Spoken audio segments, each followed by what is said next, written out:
Hey everyone, it's Mindy from MommyMouseClubhouse.com, and today I'm going to share with you the best moist and sweet cornbread recipe. This recipe has been on my website for a few years and is one of the most popular. It is really easy to make and tastes absolutely amazing, especially when covered in whipped honey butter. You can find the entire recipe in the description below, as well as a link to the printable version and the link to my honey butter recipe as well. Please make sure you are subscribed and have turned on notifications so you won't miss a recipe. And let's get started.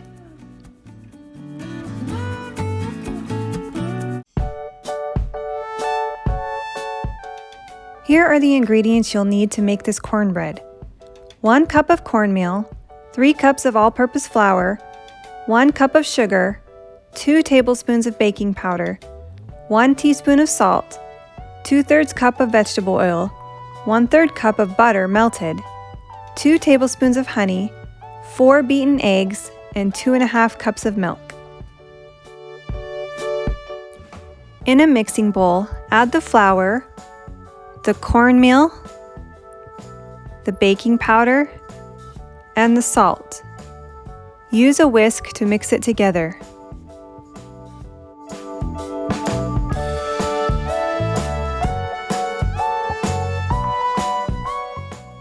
Now, in a separate bowl, add the eggs and beat them together with a whisk.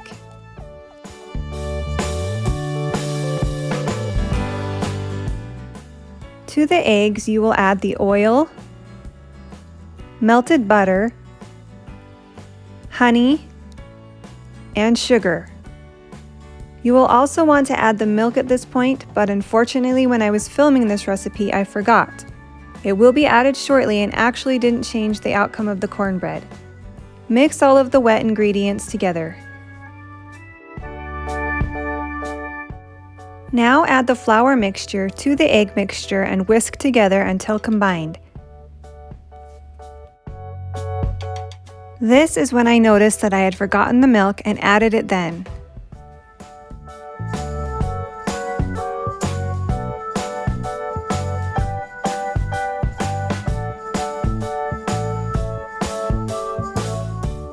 When the cornbread batter is fully mixed together, get a 9x13 pan and spray it with nonstick cooking spray. Pour the batter into the baking dish and bake it at 350 degrees for 45 minutes. My oven tends to overbrown the top of the cornbread, so I like to loosely cover it with foil as it bakes for the last 10 minutes. You will know the cornbread is done when a toothpick inserted comes out clean.